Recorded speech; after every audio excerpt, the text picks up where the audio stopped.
Good morning, baseball fans. How you doing? Welcome to an early edition of today's show. We're talking everything you need to know about the trade deadline tomorrow. We're talking Juan Soto, Shohei Ohtani.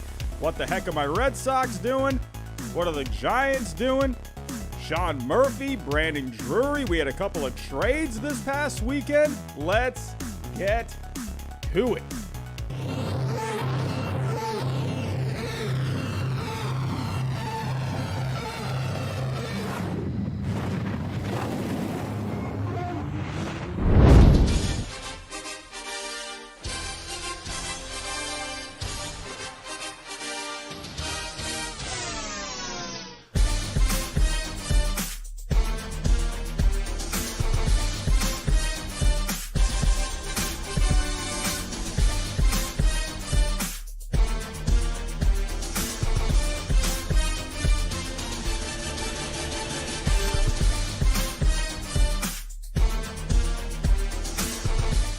Good morning, baseball fans. Hello. I know that just said power rankings. I missed to switch the screen before it said it. What can I do? How you doing, everyone? Good morning. Yes, we are here this morning. I have my coffee ready to go. Got to be careful so I don't spill it. Knowing me, I will spill my coffee. Yeah, I am ready to go. It is morning time. Welcome, everyone. I mean, we are usually never live in the morning time. I mean, this is very rare. But hey, we got some news to talk about. I didn't go live last night. I actually did post a video last night. That's pretty much what took up most of my day yesterday. Kind of just, researching different trades. If you haven't seen the video, go check it out.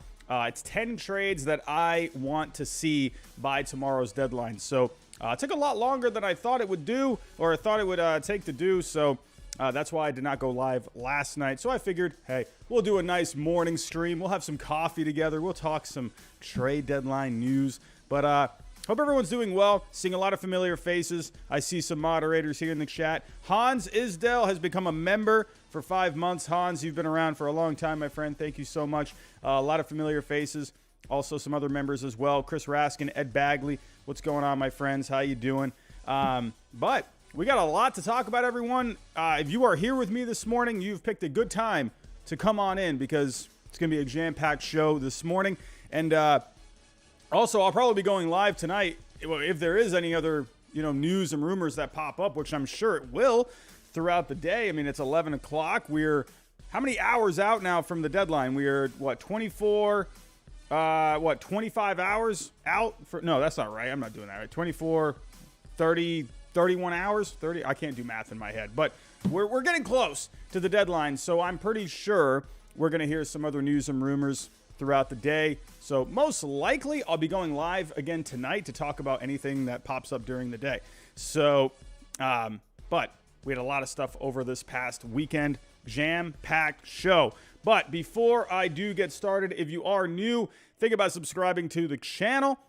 We are approaching 26,000 subscribers. Lots of traffic on the channel lately, so I want to thank everyone that has subscribed to the channel. Just hit 25,000 last week. That was a huge milestone. Pretty cool to see us get to that milestone.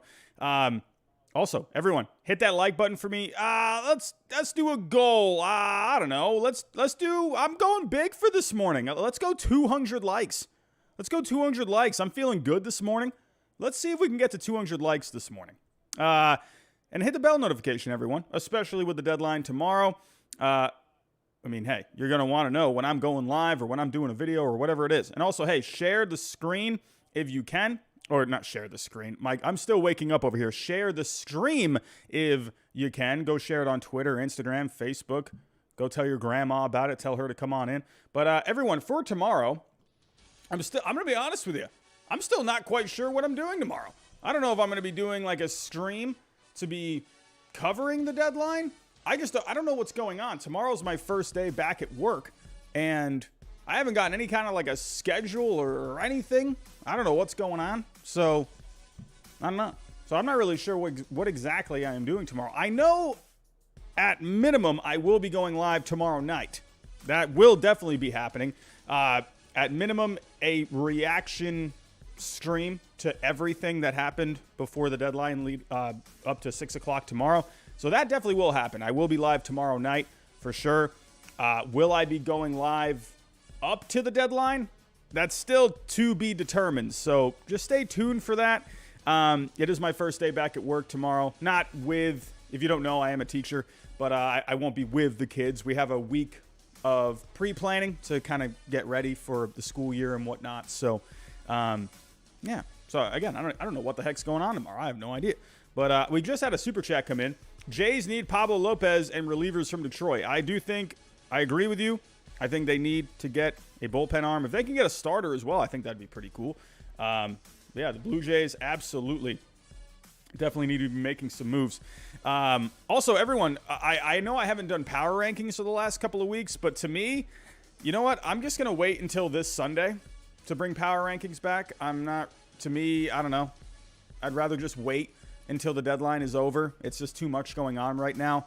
I do like my power rankings, but I'd rather honestly just wait until the trade deadline passes. That way I can just see what teams are looking like moving forward. And yeah, so ended up being that I take a bit of a break from power rankings around this time of the year.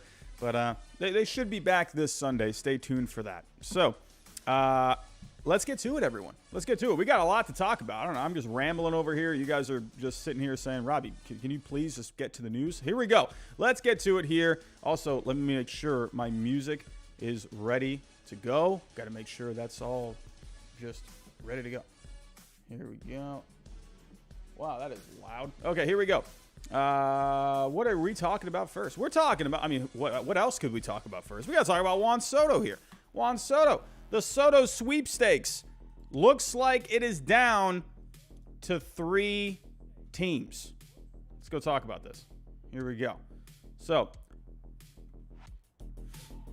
Ken Rosenthal for The Athletic this morning talking about Mr. Juan Soto. And he is mentioning here that it's looking like the Dodgers, the Padres, and the St. Louis Cardinals. But he talks here about the Dodgers mainly, saying not to rule the Dodgers out. They have been in contact with the Nationals, and if the Padres make a splash somewhere else, it might create the opening LA needs to pull off another deadline stunner. I swear, if the Dodgers do this after getting Scherzer and Turner last year, I will lose it. I will lose my mind. In a way, I almost just wouldn't be surprised if the Dodgers end up pulling this off. Now, with the Dodgers, we've gone over tons of trade scenarios. We have looked at every type of trade scenario involving Juan Soto. I've done a video on it. I've reacted to other trades. I don't know how much else I could really talk about. There's nothing really else to talk about with the Juan Soto sweepstakes. Just really at this point, the next thing to talk about is where is he going to end up. But let's take a look just one more time. What would it take for the Dodgers to get this done? So, the one thing here is that these two teams, obviously, they came together last year at the deadline for Scherzer and Turner. So why not come together again? I'm going to say this. Yesterday, there was a picture floating around where the two general managers with the Cardinals and the Nationals, they were meeting yesterday. They were shaking hands, and everyone was like, oh, my goodness, have they agreed on a trade? I was like, in a way, I was like, ooh, this is a juicy picture here. I saw a picture of them shaking hands, and I'm like, oh, my God, can this please? Imagine if a Soto trade is already done, and they just haven't announced it yet. That'd be crazy. Got a super chat coming in. Trevor, do you think Preller is going to overpay for Soto if the Dodgers up their offer? I think he's going to offer what he can. At this point, it's not like he has endless prospects. That's the thing. Like the Padres, they have a package to get it done. It's really just going to come down to if the Nationals like that package. But the thing with the Padres is that they're kind of after their package of what they could offer right now, they're running a little thin. Sure, you could definitely add some more players, but will it intrigue the Nationals? That is what it's going to come down to. But Trevor, thank you for the super chat. I appreciate it. Stu, what's going on? Do you think my Mariners will add an impact bat? Nagging injuries are piling up, and I don't think we can score to keep up with the Yankees Astros. I'm going to be honest with you. I would really like JD Martinez. If the Red Sox are going to trade him, I think he would be a really nice bat for the Mariners. I don't know. That's just me. I know they added Carlos Santana. You know, I know they got Haniger that's going to come back eventually, but I feel like Martinez would be a pretty nice veteran bat for them. I don't know. Just seems like a pretty good fit if you ask me. I like Santana, but you know, he's been I don't love Santana, but he's been getting on base. He's had a couple of good moments with the Mariners since he's gotten there. You know, yeah, I think the Mariners, a bat like that would be great. James Hirota, I think I have to be promoted. You know what, James? I'm going to be honest with you. I kind of already thought you were a moderator. And James, I don't know why I haven't done that already. James, thank you. Thank you for being a moderator. Here we go. So let's take a look here. What is it going to take for Juan Soto? So the main piece that you're going to have to start with is Cartaya. Now, the one sticking point I've had with this is the Nationals already have Kyber Ruiz. I've mentioned this like a million times. At the end of the day, do the Nationals care about taking on another, young catcher that could be your catcher of the future? Do they care about just adding talent? It really just depends on what the Nationals are looking for here. I would imagine someone like Gavin Lux would be a nice piece to add in this as well. So of these two pieces, you're getting pretty close here. And now you can just start filling in the gaps. I would imagine someone like a Bobby Miller, a Michael Busch. And then with those two guys, now you're within like one more good prospect of getting this done. So, you could kind of go either way. You can go Stone, you can go Pepio, you can go Pages. I don't know, let's just throw in Pages. And if you do end up having to overpay by a little bit, the Dodgers can get this done. The Dodgers, to me, are the most scary team here. I've been saying this for a long time now. Teams like the Dodgers and the Rays, more the Dodgers because they have the money. The Dodgers, to me, are the scariest team out on a trade market, whether it's in the offseason, the trade deadline. They just have prospects for days, and they could get this done. The question is are the Nationals okay with Cartaya? Let's say you don't have to include Cartaya here. Let's take out Cartaya. Now you're going to have to make up another $50 million in probably a couple other guys. So, at this point, it gets a little hard. I guess you could, Stone. You're just plugging in guys at this point. I don't know. Without Cartaya, it's going to be pretty tough. So, one more guy would look pretty reasonable. But at this point, I don't know. You do Ramos. I don't know. Without Cartaya, it's looking a little eh. So, to me, Cartaya is a guy that you have to do. You could do May. I guess you could do May. So let me take out, here we go. So, you could do this. If they didn't want Cartaya, this is definitely, this is I guess a good package. This is really nice. So you could do this without it. I'm seeing a couple of you saying Vargas in here as well. Yeah, I guess, you could do Vargas. Oh, hold on. Let me take out someone here. Let me just take out Stone. You do Vargas. So, yeah, this is a boatload here. To me, I think the Dodgers, you're really going to have to, my goodness, if the Dodgers end up getting Soto, that's nuts. At this point, I wouldn't be surprised. I just really wouldn't be. So, we're going to have to wait and see. They could get this done without Cartaya. It's possible. So, could you imagine here? Let me pull up here the Dodgers depth chart. Let's just take a look. Now, you're going to take out Lux, right? But Soto goes right in. You just take out Lux, and there you go. Left-handed bat, left field. This is ridiculous. You got Betts, Turner, Freeman, Soto. That's ridiculous. Now, here's the thing. I've been saying this for a bit now. A team that is going to trade for Soto, you're going to want to sign him long term. You have Betts and Freeman. So that would be 3 players. Soto is probably you're looking at around, 40 35, 38, maybe 40 a year. You know, that's what you're looking at with Soto. So 3 players like that. I mean, here's the thing with Soto, though. He's 23 years old. So it's like, out of all those 3 players, Soto is the one that I would want to have long-term on the books. So it's a lot of money locked up for 3 players. Are the Dodgers comfortable with that?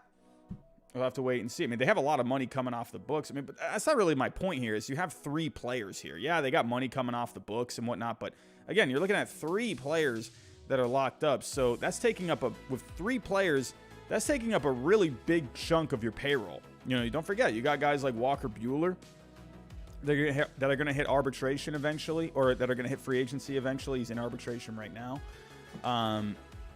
So, you know, you got a lot of future assets to worry about as well. Will Smith, you know, what's going to happen with him? I mean, it's a young catcher. There's a lot of other pieces here that you have to be thinking about down the road. So that's the only thing I wonder about with the Dodgers. Yes, they could afford him, absolutely.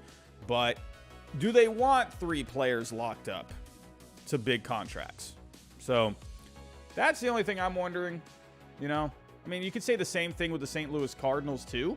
Because with the Cardinals, you got Goldschmidt and Arenado. Goldschmidt's going to be a free agent in a few years. Arenado's locked up for a couple more. So that would be another big contract if you signed him. So I guess you could say the same thing with the Cardinals. The difference with the Cardinals and the Dodgers, though, the Dodgers have a much higher payroll.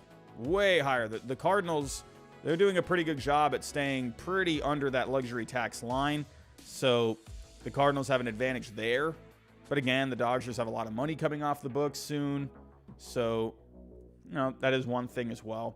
I'm basically what I'm pointing at here is I agree with Rosenthal here. You cannot count this guy out. You cannot count the Dodgers out from this guy. I mean, absolutely. I think they're extremely dangerous. You're looking at the Padres as well. They're being aggressive out there. I wonder if the Padres in the end will have enough to get it done for Soto. I feel like they're looking to make a splash, but I wonder if Soto is going to end up being... I think this is going to come down to the Dodgers and the Cardinals, to be completely honest. I think it comes down to what package do the Nationals like more. Would they rather a package of, say, you know, Gavin Lux, Michael Busch, Bobby Miller, Pajes, Vargas? Maybe you could throw in someone like a Dustin May, possibly. Or would they rather have a package of, say, a Dylan Carlson, a Jordan Walker, like a Mason Wynn? The Dodgers definitely have the advantage of being able to offer more volume. So that is one advantage they have right there. While the Cardinals, they can offer...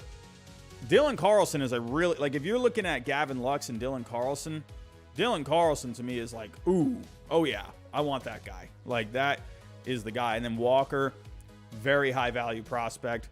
So the Cardinals, they have some beef they can offer. But the Dodgers, they're almost like what the Padres are offering. High volume, but the Dodgers have the better prospects to offer, in my opinion. I do like CJ Abrams. I think that would be a nice piece for the Nationals to get back. But if I'm looking at a package of the Dodgers and the Padres, I'm going Dodgers here. Like, I'm sorry. Like, I like Robert Hassel. I like CJ Abrams. You know, Trent Grisham would be a nice major league piece to get back. But he's not having a great year by any means, but he's young. You could stick him in your outfield right now. To me, I like the Dodgers better than the Padres here. If I'm going, to me, I'm sticking with my pick of the Cardinals. I like the Cardinals. That's the team that I think Soto is perfect on. But the Dodgers, man, they're looking pretty strong. And to me, it's like they're kind of just waiting in the back. They're just hanging out, you know? They're just waiting to see what happens. And I wouldn't be surprised if you saw a deal tonight. I'm going to be completely honest with you. If a deal happens tonight, I'm not going to be surprised. Yeah, like I would think these teams, if you're going to go get Soto, I think they want to go get something done now, so that way they could focus their attention leading up to 6 o'clock tomorrow night, Eastern time. So I think I really do think there's a high chance. I'm just speculating. I mean, I don't. What do I know? I don't know anything. I'm just speculating. I would imagine you would want to get something done for Soto now, so you could focus on other needs for your team tomorrow, right? And then throughout the night. I mean, these guys are going to be staying up all night, so I think they want to get something done for Soto now, but so they have all day tomorrow. That's just me. But we'll have to wait and see what's going to happen with Mr. Juan Soto. I'm going to guess the Cardinals. I'm sticking with it. Not going to be surprised with the Dodgers. Don't think the Padres are going to end up doing it. But, however,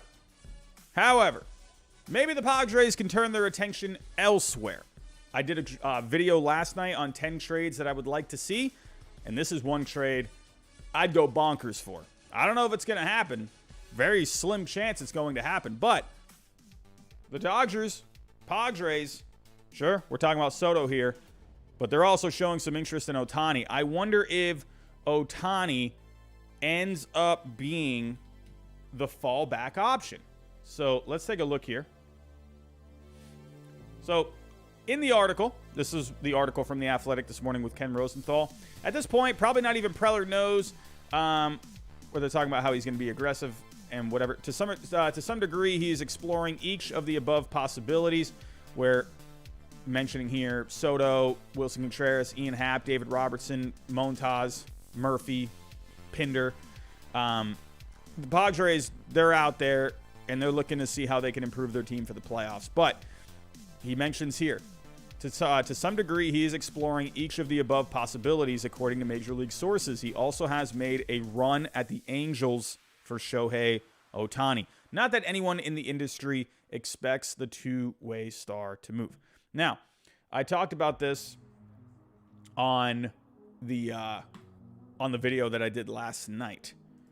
And to me, when I'm looking at the Padres right now, Shohei Ohtani is like the perfect guy for them. I know you have Luke Voit there, but I'm sorry. I'm taking Shohei Ohtani. I think everyone would agree with that. I think everyone's going to take Ohtani for this lineup. And then for that rotation, I mean, come on. Like, this is dumb. Like, this would just be dumb. And remember, the Padres, they were in the Ohtani sweepstakes, before he ended up signing with the Angels. So I definitely think the Angels have a motivation to go after this guy. Or, sorry, the Padres have a motivation to go after this guy. To me, if I'm the Angels, man, I said this in the video last night. The Angels stink. You got, to me, the right thing to do right now would be to move him. I don't see, his value right now is so high. Going to baseball trade values here, I got 634 people in the chat. For those of you that are with me right now, Baseball Trade Values is the best baseball trade simulator out there. I have been just hyping up this site for the last couple of years. People were still making fun of this site, even when I was saying it was good. There are other YouTubers out there that didn't believe in this site, and I'm the only one that stuck with it. And then all of a sudden, Jeff Passan tweets out Baseball Trade Values the other week, and everyone all of a sudden is in love with this site. So I don't know. What can you do? What can you do? If you're Jeff Passan, you can have everyone love anything. Taking a look here. Ohtani, $109.7 million. The Padres can get this done. They absolutely could. Abrams, Hassel, whatever. Throw him wood. I mean, 3 guys right there, done. Done deal. Now, you don't necessarily have to do these 3 guys, but they have 3 guys that can get this done. So, Aunt Jemima, no, I did not create this website. John Bitzer created this website. John Bitzer did a fantastic job with this simulator. So we should be going live this Wednesday. We'll be talking the fallout of the trade deadline. So be here, everyone, Wednesday night. Be here for me and John of Baseball Trade Values. So we'll be reviewing every trade that ended up happening. But to me, if you're the Angels, man, you got to get this done. That's just me. I don't know. I'm not. I understand Ohtani is going to sell tickets. I understand it is a business at the end of the day, but I get it. There's ticket sales. There's jersey sales. I'm sure there's someone here in the chat that has been to the Angels gift shop or one of their gift shops at their stadium. I'm sure it's just filled with Ohtani stuff. I would imagine it is. I mean, I don't know. Any Angels fans in the chat that have been to a gift shop at the stadium? If you get rid of Ohtani, like I'm sure you're going to end up missing out on a lot of sales. When who's talking politics in this chat? Who's talking politics? I don't know what's going on. No politics in the chat. What are we doing? We're talking the trade deadline here. What are we doing? But yeah, Ohtani. I understand why the Angels would want to keep him. I am just looking at it from a baseball perspective. The Angels don't have much of a farm. I'm not saying these three guys at the end of the day would be the guys that you would do in this deal. I mean, you could always take out Wood, maybe, put in Merrill and maybe like a Zavala instead, get a little more volume in this kind of a deal. But if you're the Angels, man, dude, if you're looking at long-term success, or at least giving yourself a chance at it, then you absolutely got to do something like this. Here's my thing. I would, if you could sign Ohtani, then go for it. I mean, yeah, if you could keep Ohtani around, but is Ohtani going to want to stay? He says he loves the Angels, he likes being there, but he wants to win ultimately. That's what it comes down to with Ohtani. Are the Angels going to be able to put together a team? And they haven't made the playoffs since 2014. I mean, you've had Trout and Ohtani now for the last couple of years, and you haven't done squat. I don't know, man. Ben Lowry, $5 super chat. My sources tell me Cardinals are trying for Pablo Lopez and Alcantara. Oh, they're not getting Alcantara. But Marlins pushing for... Oh, whoops. That went away. Marlins are pushing for Win. That could be pretty nice. Also, looking to the Giants for Jock for a bench bat. I think the Marlins are going to end up getting some kind of a bat. So, got to be on the lookout for that. I came up with a scenario yesterday where in the video that I posted yesterday of 10 trades that I would like to see, I had Pablo Lopez going to the Baltimore Orioles. Maybe a bat like a Santander could be pretty nice. I did read this morning after doing the video that maybe they're looking more for like a center field kind of a bat. So I guess you have to wait and see. But I think the Marlins, if they were to trade a Pablo Lopez, I think a major league ready bat, or at least someone that's really close to being major league ready, someone like a Jace Young, with the Texas Rangers, I think could make some sense. Something like that. I definitely think you could see Pablo Lopez on the move. He's a good arm, man. That would be a heck of an addition for a rotation. I don't think Alcantara is going anywhere. I could see the Marlins wanting Win, but the thing with Win, he's kind of far away, so I would think they would want something a little more major league, closer to major league ready. I don't know. That's just me. But we'll talk about the Giants here in a little bit. Ben Lowry, I appreciate the super chat, my friend. Thank you so much. So, I think the Angels, they should trade Ohtani. I just think it's like, what are you doing? Like, cash in on some prospects. If a team is willing to go to this level, you got to do it. Now, question is, are teams offering something close to this package? Are the Padres offering something close to this? You also have to remember, everyone, I know I'm kind of putting up numbers here in values and, what a trade should look like. You got to remember, you all know, like, there's negotiating as well. So, teams they're never going to offer their best package first and foremost. You always got to kind of work to the middle. That seems, that's how it always works. But the Padres, they're going to ask for a boatload. Or the Angels are going to ask for a boatload. The Padres, they're not going to be anywhere near it on the first offer. But then you try to find a middle ground. To me, I wonder if this could be a middle ground. Unless the Padres just come right out and be like, hey, we want Ohtani. We're going to give you Abrams, Hassel, Wood. Deal or no deal? And so, I don't know. But in the end, I think Ohtani needs to move. I think the Angels need to get rid of him. They haven't done anything. They stink. I don't know what else to say. I will say this, though. I had a viewer on the channel. Post this on my video from last night. Doug, my friend, come on. We got to have a better start to the week. saying here, are you trolling for views? Ohtani to the Padres makes zero sense. They do not need a pitcher or a DH. And the Dodgers do nothing? I used to be a fan, but I think I'm going to go watch someone who actually understands baseball. And I said, well, I see Doug is off to a good start to his week.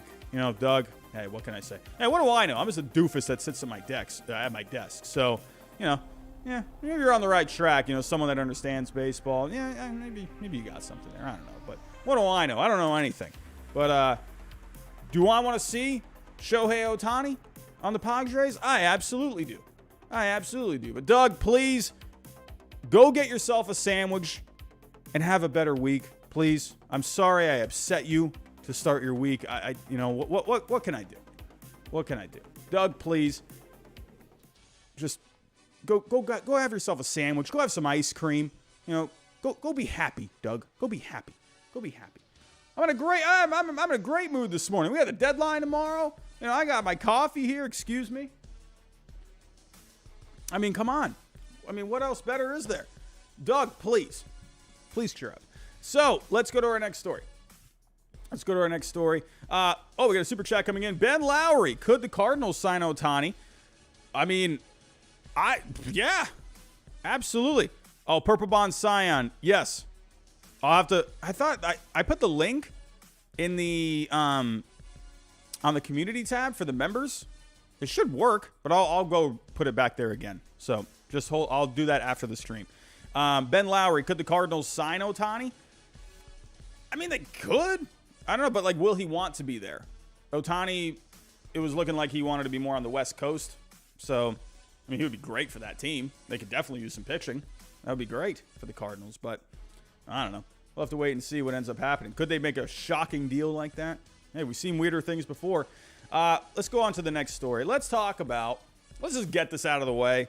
Let's talk about my Red Sox, shall we? What the heck are the Red Sox doing? Look at Chaim Bloom. He's thinking, Red Sox buying and selling? I mean, I've been talking about this now for a while.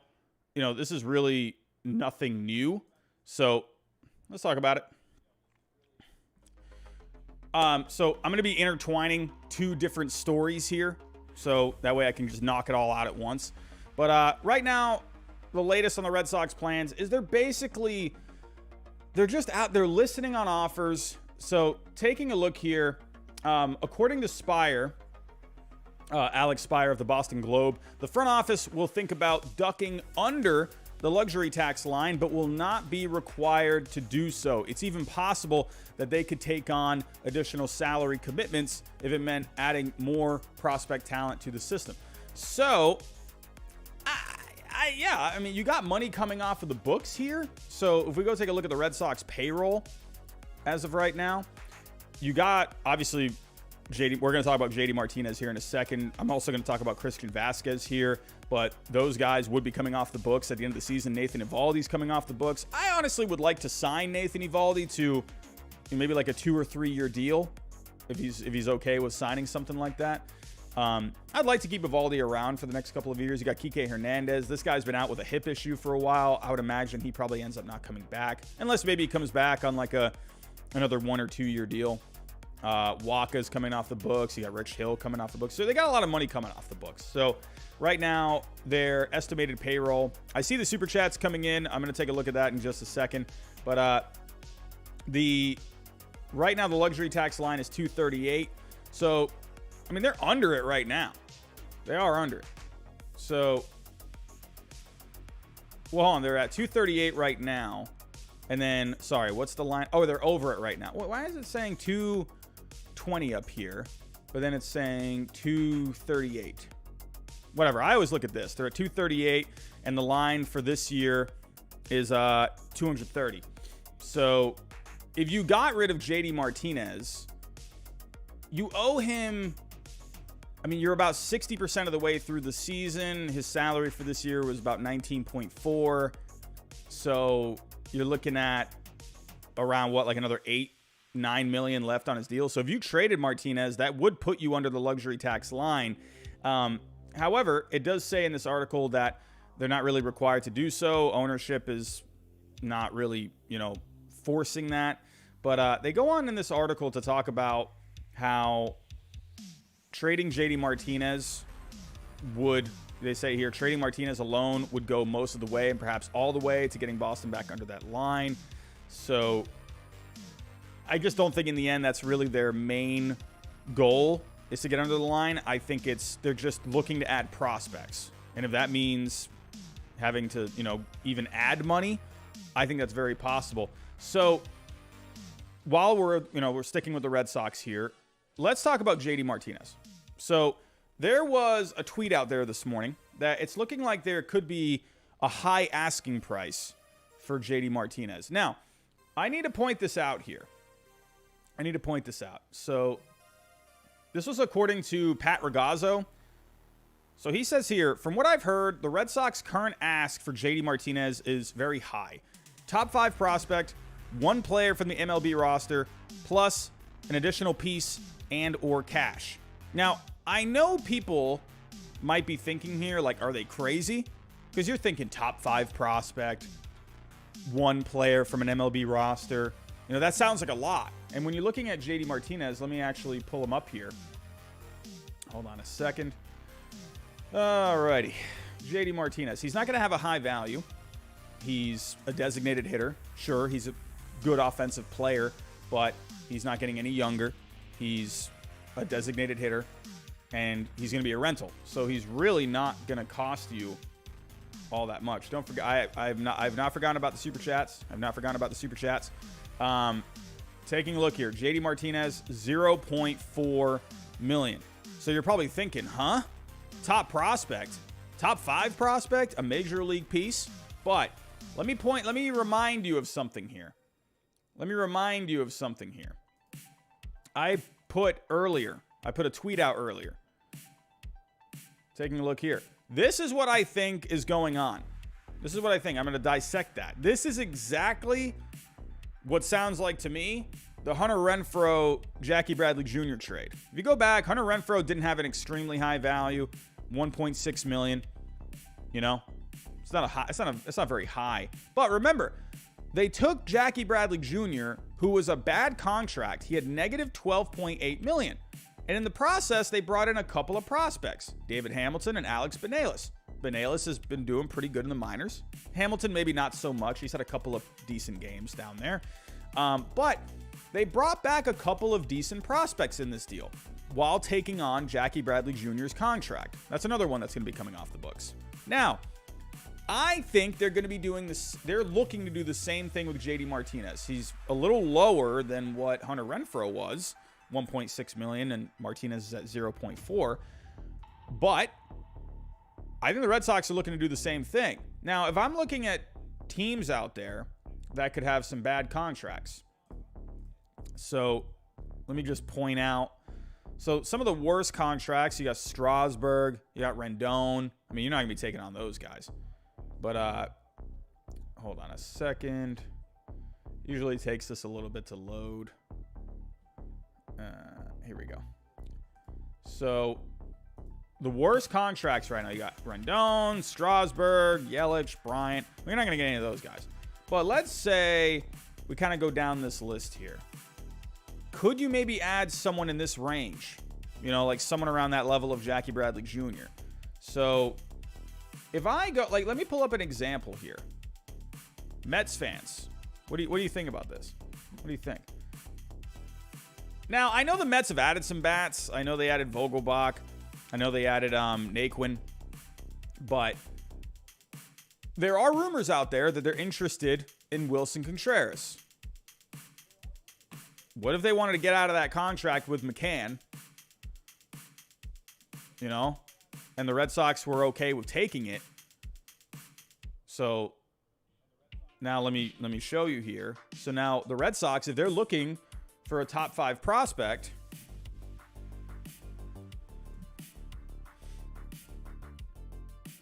here we go. Well, Alex Ramirez is a top 5 prospect. Now, I'm not saying this is a good idea. I'm just pointing out this is what I think Bloom is trying to do. Now, when you say top 5 prospect, remember, even if you're a top 5 prospect in a bad farm, That doesn't mean like you're a great prospect. I mean, look, go to the Nationals farm system. Their top 5, their number 5 might not even be in the top 100. So someone like Alex Ramirez could make up the value there. So if I go to the Mets, Ramirez, he has 21.1. So right there, this is exactly what I think the Red Sox are trying to do. So I know everyone was sort of like, freaking out about this. Where did it go? I don't know where it went. Where did it go? Where did the Ragazzo trade go? Here we go. So again, I know a lot of people probably looked at this and they're like, are they crazy? Are they out of their minds? Well, that's exactly, I just put together a trade that makes sense. So, and Matthew Ryan, you're saying here Mets would move Vientos over Ramirez. So I mean, if you want to go that route, okay, take out Ramirez. And then you put Vientos. Yeah. And that actually, that right there, who said that? Matthew. Was that Matthew that said it? Yeah, Matthew Ryan. So let's take out Ramirez. So Vientos, he's a top 5. So there you go. This probably makes a little more sense according to what Pat Ragazzo was saying. He says here, top 5 prospect, 1 player from the MLB roster, plus an additional piece, right? And cash. It sounds like the Mets fit this description perfectly. Vientos, and now you could put in another piece. Now the question is, what would that other piece be? There have been talks about Dominic Smith. He has a negative value though. So let's say you put in Smith and maybe some cash. Maybe they could send over a little bit of cash for McCann. And then, I don't know, 5, or let's say, I don't know, 6 million. And there you go. We got a perfect trade right there. So this is what I think the Red Sox are looking to do. So again, going back, we got almost 800 people in this chat. Pat Ragazzo earlier saying the Red Sox are asking a lot for JD Martinez. A lot. Top 5 prospect, 1 player from the MLB roster, plus an additional piece and or cash. Well, I have put together a trade here that checks off all of those boxes. So don't be looking at that tweet. This is why I want these journalists out there to be a little more specific. Can we stop being lazy out there, please? Can we be a little more specific? I'm out here. I'm doing your dirty work out here. And what are you doing? You're getting paid out there to do that. And I'm sitting here and I'm showing exactly what is actually going on here. This is exactly what Chaim Bloom is looking to do right here. So just saying. Now, would McCann be that piece? I don't know. I would imagine. I don't know. I've read a lot about Mets fans. A lot of Mets fans, they just don't want McCann around. He has not done a great job. Christian Vasquez, we're going to talk about him in just a second. But either way, he will be a free agent after this year. You could bring in McCann, and he could be your catcher. So I don't know, or do whatever with him. I don't know what else you would do, but I think this could happen. Something similar to this. So if you're going to see a JD Martinez trade, this is what the Red Sox are looking to do. Take on a bad contract, but also get a good prospect, maybe another piece along with it, and maybe some cash as well. So this is what the Red Sox are trying to do. Let's talk about the other piece on the Red Sox that the Red Sox are looking to move. And we're talking Christian Vasquez. Looks like the Astros are showing some interest in Christian Vasquez. What is going on here? So, taking a look here. Astros showing interest in Christian Vasquez along with Ji-Man Choi. So, they have been connected with Wilson Contreras and Josh Bell in my video that I did yesterday. If you haven't seen it, go check it out. But I said, hey, Josh Bell, Yuli Gurriel had a tough first few months there with the Astros. He's been a little bit better in this past month, hitting around, I think, like 280 in the month of July. But Josh Bell, he's been great this year. And I feel like in the end, the Astros probably won't go that route. I don't know. I feel like Yuli Gurriel has been like really solid for them. I just feel like they probably just stick with him. But if they have a chance to get Bell and they're serious about it, then, you know, sure, I would like to see it. I could also see him going after someone like Ji-Man Choi, you know, more of like that platoon kind of a bat. But Vasquez is interesting here. If we take a look at the Astros right now. Where are we at? Here we go. Houston. Now, you got Maldonado, but we all know with Maldonado, he's not going to give you anything offensively. Great defensively. He's going to be great with the pitchers. But Vasquez is also someone that is good with pitching staffs. So, and he's going to give you a bit more of a bat. So, let me actually pull up here. Christian Vasquez is actually having himself a pretty good offensive season this year. I think he's been kind of under the radar when it comes to his offense. Hey, funny thing, Christian Vasquez, I wonder if the Red Sox are doing this to try and boost his value a little bit, but he can also play some first base. He's played first base this year 9 times. So I wonder if they're purposely doing that to, you know, say like, hey, he's not just a catcher. He can go. He played even second base one game. That was crazy when I saw that. But Vasquez has actually been having a pretty nice season at the plate, hitting .282. On base is .327. That's fine, I guess. .432 slugging. Whatever. But this is a guy, you know, he's always going to play good defense for you. He's going to do a little something. He's doing a little something with the bat this year. I could definitely see someone like Christian Vasquez with the Houston Astros. Absolutely. Now, if we go to baseball trade values, let me clear this trade. Let's see what a trade with Houston would look like for Christian Vasquez. So, taking a look here. We're getting a lot of new subscribers in. And you know what? Actually, while I'm thinking about it, we had a couple of super chats come in earlier. Let me get to those before I move on here, because I know I'll forget. How the heck do you say this name? E.K. Durocado. I have no idea if I'm... I don't know what that is. White Sox, Jock Peterson. Hey, why not? I think the White Sox, they seem to be a little full when it comes to outfield help. But if they feel like, you know, they could use a left-handed bat, you know, why not? I thought Jock Peterson going to the Giants was weird when it happened, but, hey, you know, why not? Henry M. Dominic Smith to the Sox. Yeah, I mean, we just put together that trade there a little bit ago. He's been connected with the Red Sox too. The Red Sox seem to see something in a Dominic Smith. Here's the thing with Chaim Bloom. You got to look out for the players that he's interested in. Like the Rays. Like the Rays have made trades in the past for players, and you're like, huh? Why are you going after that guy? Well, and then all of a sudden they go to the Rays and they start doing pretty good. So they see something, right, that maybe they can work with. So Dominic Smith, he hasn't really done much of anything, but maybe the Red Sox, they see something with him. And he's under control for a little bit. Ben Lowry, Edmund, Goldie, Ohtani, Arenado, O'Neill, Carlson. Ben Lowry, man. I mean, my goodness. That sounds delicious. That sounds delicious. I think Soto would be pretty nice there as well. Ben Lowry, thank you for the super chat. Alrighty, cool. We're all caught up on those.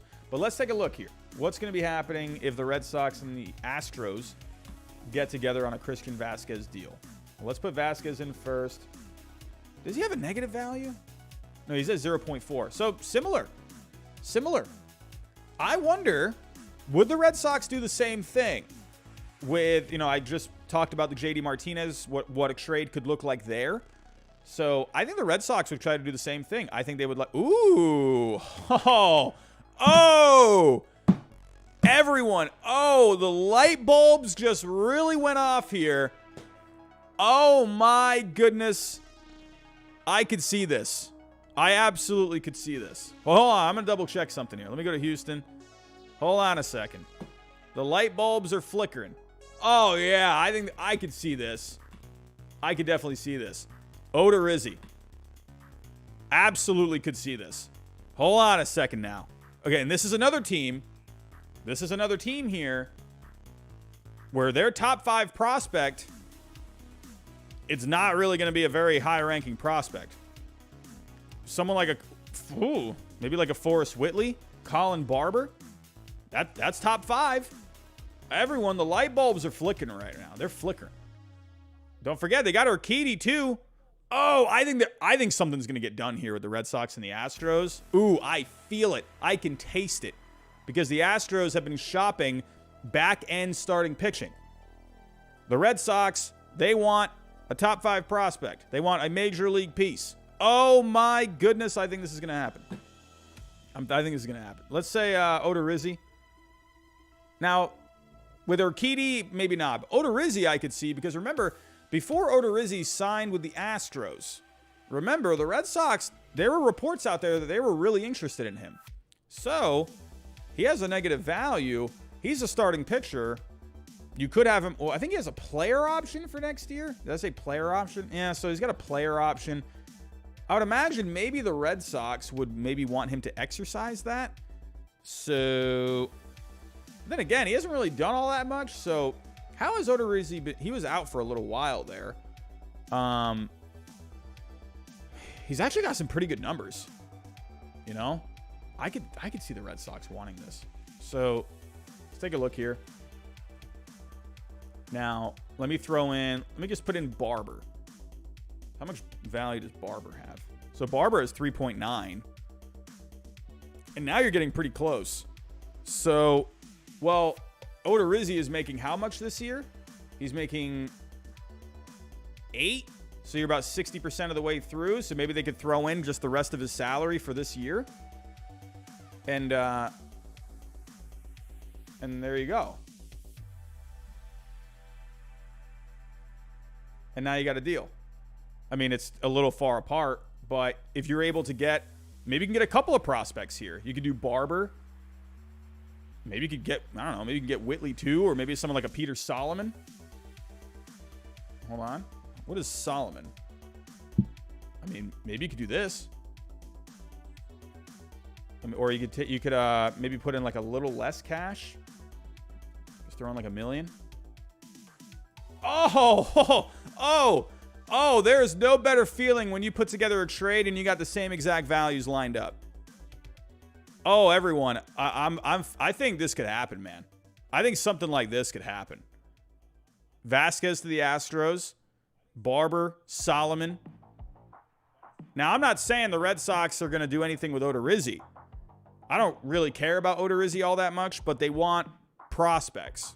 That's what the Red Sox are trying to do. They're trying to add prospects. And if they can, and if they'll take on a bad contract like Odorizzi to do that, I wouldn't mind. I see you as well, Sam Fenway. We want Whitley. Well, what's Whitley worth? Maybe instead of, I don't know. And then again, you're giving up a lot of, I mean, Whitley. You could do Whitley. So let me take out Solomon.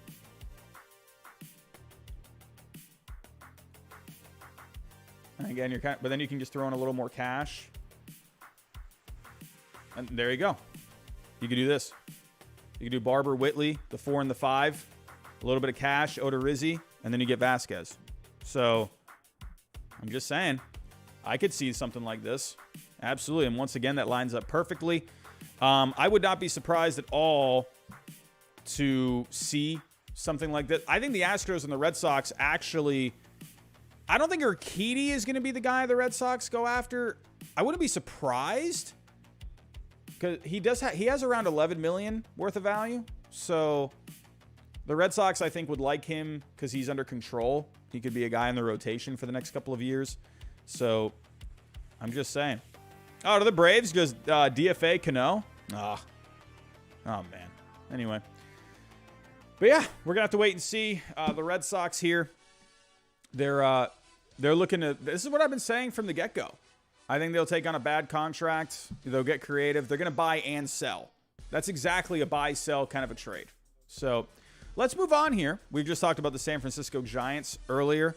And let's talk about the San Francisco Giants. I'm seeing some people saying there's a couple of trades that happened. Trade happened. What trade happened? What are we talking about? What's going on here? What are we talking about here, everyone? Am I getting trolled? I'm getting trolled, aren't I?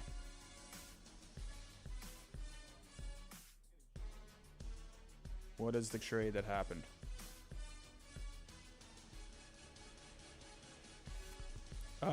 Braves got how do you say his name? higher Adrianza. So they DFA'd. Cano. So Robinson Cano has been DFA'd. I think Cano's done, man. I think he's done. I don't see it. All right. So we had a bit of a minor deal. So they got the Braves got higher Adrianza from the Nationals in exchange for Trey Harris. So a bit of a small move right there. Nick Kowal is in the chat. Braves just made their biggest trade. Don't make. Nick is ruthless. Is one of the most ruthless Mets fans I've ever seen, and I love it. I absolutely love it. Let's move on here. Let's move on. We're talking the Red Sox just a second ago. Let's move on to another team. Let's talk about the San Francisco Giants. And it's looking like everyone but Logan Webb is available right now for the San Francisco Giants. Let's go take a look at this story. What is going on here? Where are we at? Giants. What is going on? Hold on a second. Where is it? Hold on a second. I always do this thing where I just click out of articles. And I don't know why I do it. Here we go. Sharing the screen. Giants listening to trade offers for veteran players. This was about a couple of nights ago at 9:19 p.m. Pretty much anyone not Logan Webb could be discussed by the Giants in trade talks. So let me close out some tabs here. I'm just overloaded on tabs at the moment. Doug, how you doing, man? Doug, you out there? You doing all right? I hope you found someone that understands baseball, my friend. Doug, I really hope you did. I hope there's someone out there. I hope you found him. You want to watch someone that understands baseball. I get it. I understand. Doug, hope you're having a good day, my friend. Hope you're having a good day. Moving on. The Giants. Where did it go? Did I just lose the article again? Here we go. So, again, Logan Webb is pretty much the only piece that is not going to be on the move. But let's talk about the San Francisco Giants. So, now, the one name that has been floating around has been Carlos Rodon. Now, I think it was a good signing when it happened. I liked the signing for the Giants because, you had Kevin Gausman go to the Blue Jays. And, I just think, to me, it was a nice move to make. Paul, need an ad blocker. I have an ad blocker. I don't know why it's not working.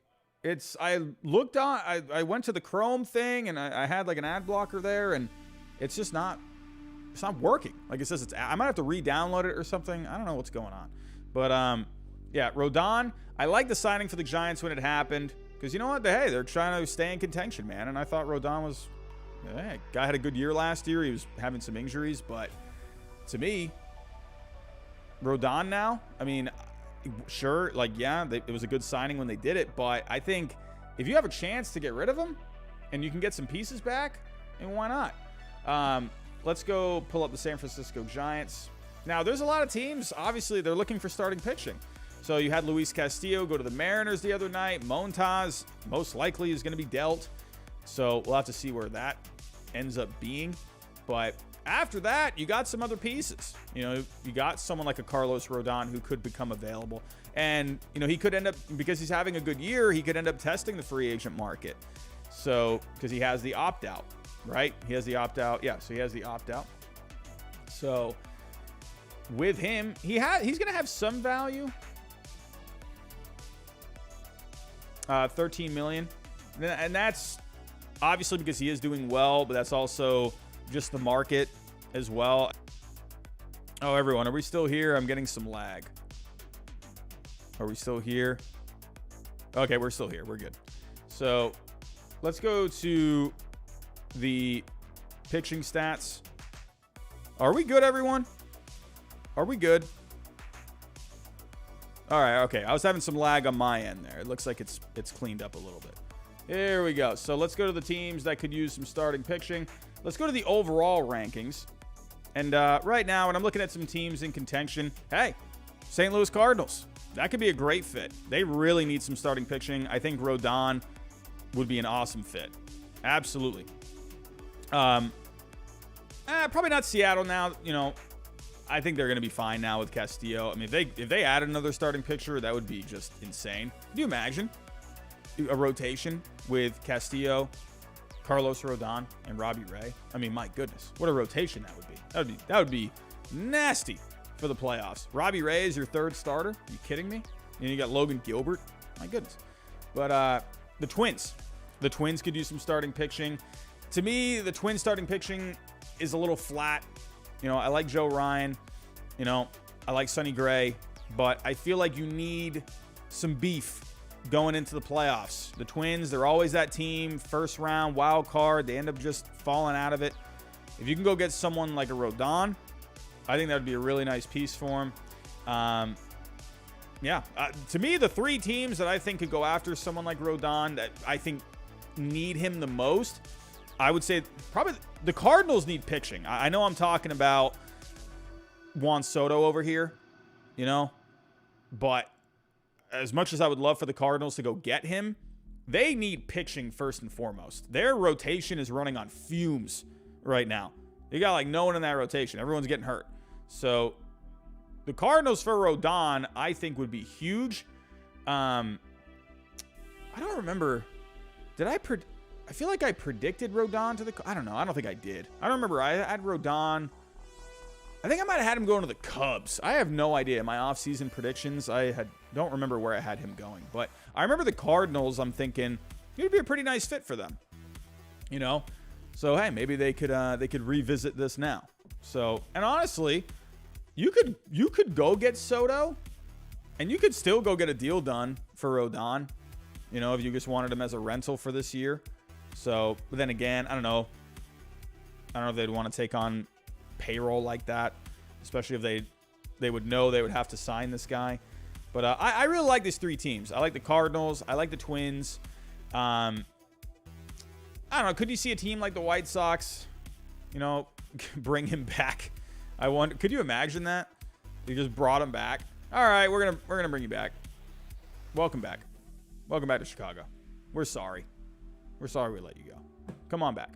But nah, I would say right now, Cardinals and the Twins, I think, would be the most logical for him. Teams that are in contention, they could add a little bit of payroll.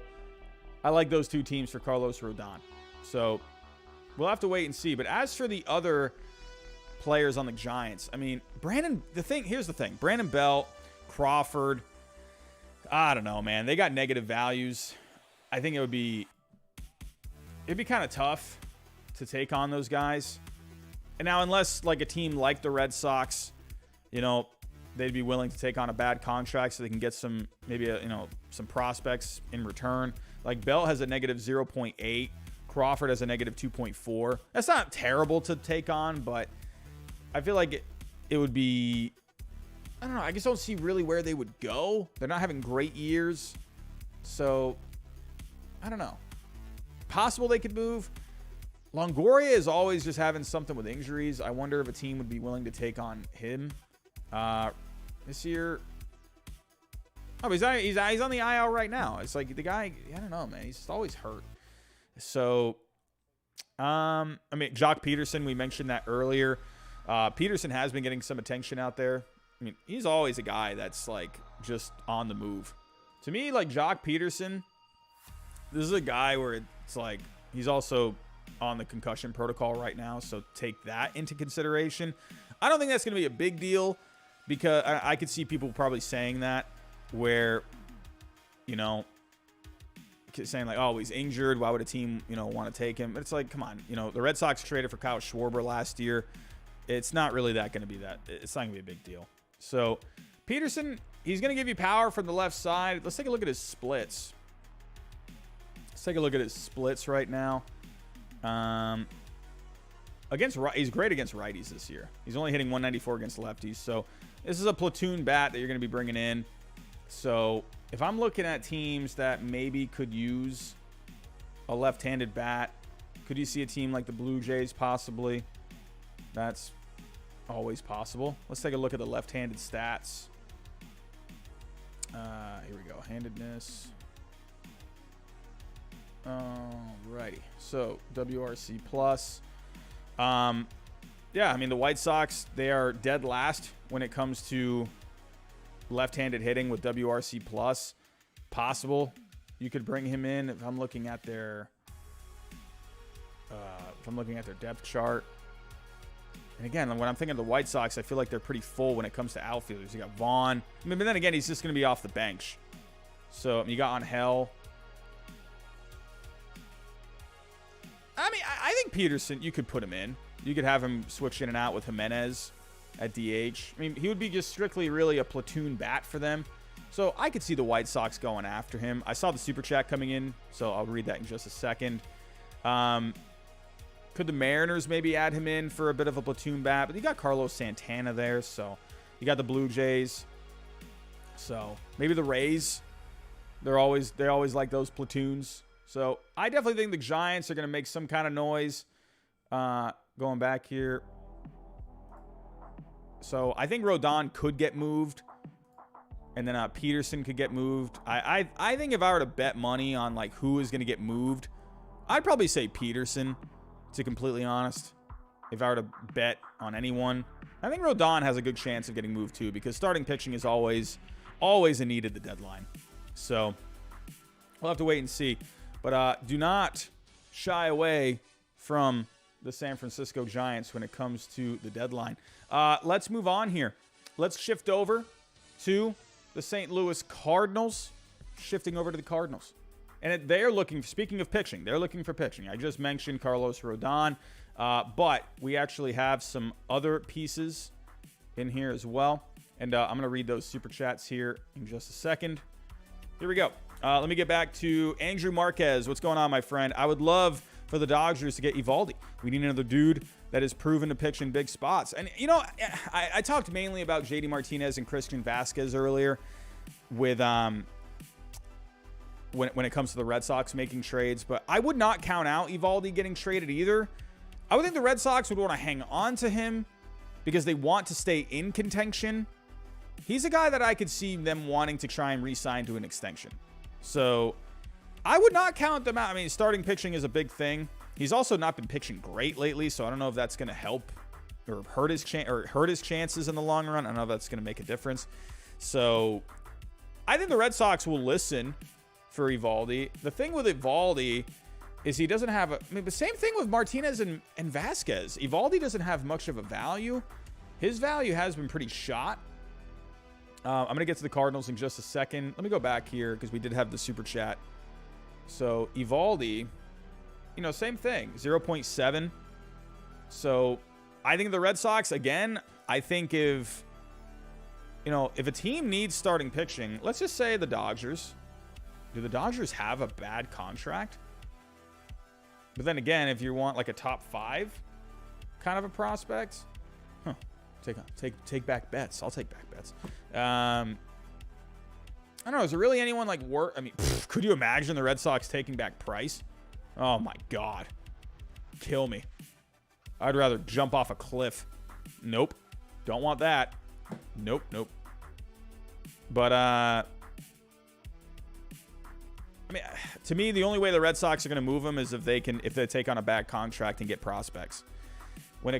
Could you do they were mentioning the Twins. How about the Cardinals? We're talking about the Cardinals here.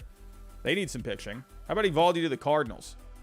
They got some bad contracts. Maybe like a DeYoung. Let's do this. Well, I don't know. They just called him back up recently. I don't know if that's someone. I'm just using it as an example. So, well, let's do this here. Who are the Cardinals' top 5 prospects? So you got Walker, you got Wynn, you got Herrera, Graceffo, Joshua Baez. Oof. I would think Bloom would love to add a bat like that, man. Oh, man. Can we do it? Let's see. All right, let's put Evaldi on the Cardinals. And then, oh,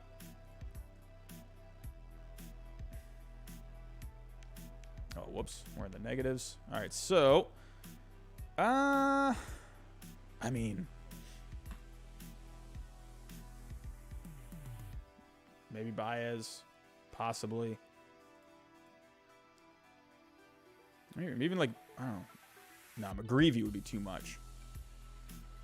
But I could see something like this. And, kind of getting back to my point here is the Red Sox, they're going to trade guys where they get a bad contract that is in the majors.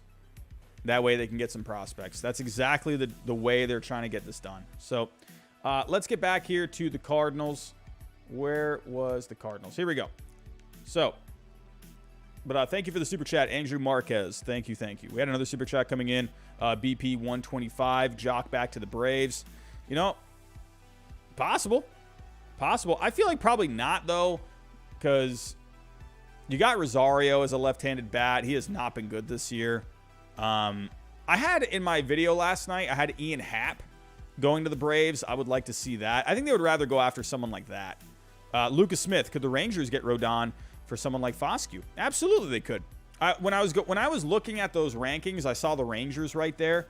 The question is, the Rangers are looking to compete, in the next couple of years. If they the thing with Rodon is he has the opt-out after this year.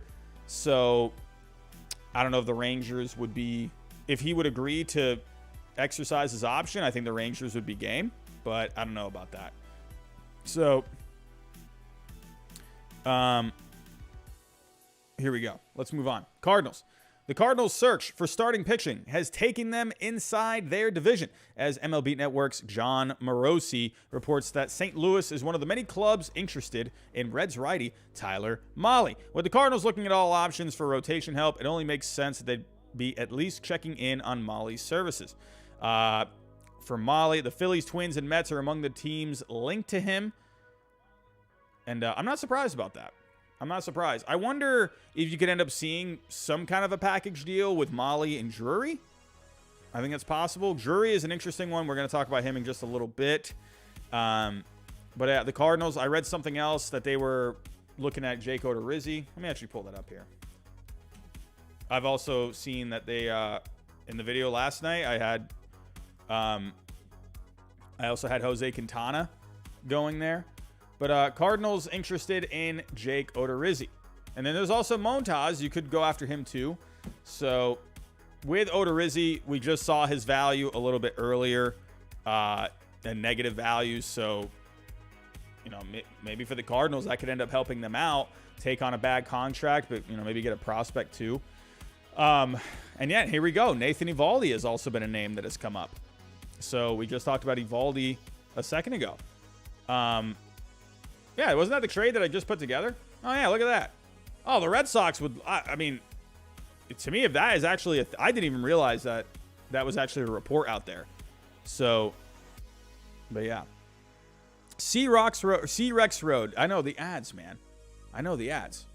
Here, let me fix this really quick. What, it says my ad blocker's on. Why is this not on? It says it's on. I don't know what's going on here. Did I fix it? Oh, I think I fixed it. Here we go. Oh, it looks like I fixed it. Oh, perfect. There we go. I know, I hate the ads, man. They're always just like the weirdest looking ads. I'm sorry. But, yeah, absolutely. I didn't even realize this was a report with Nathan Evaldi. And I was pulling up a trade here just a second ago. What happened to the trade? No, the trade went away. Whatever. But, yeah, absolutely. The Cardinals with Nathan Evaldi. If we can get back a pretty decent prospect, I would love Joshua Baez. Oh, I would love that. Power bat like that. Oh, you know Chaim Bloom is thinking about Baez. And even someone like a Michael McGreevy as well. I would love to bring back a pitching prospect like that. Absolutely. But, so the Cardinals, they're out there. They're looking for pitching. They want Mahle. They're looking at Evaldi. Frankie Montas is out there as well. Quintana's out there. I think they end up with a pitcher. I think that's one of the most safe bets for this trade deadline, that they're going to add a starting pitcher. That's going to happen. I don't see how they don't. If they don't add starting pitching, they're crazy. They have literally a three-man rotation right now. You got everyone hurt.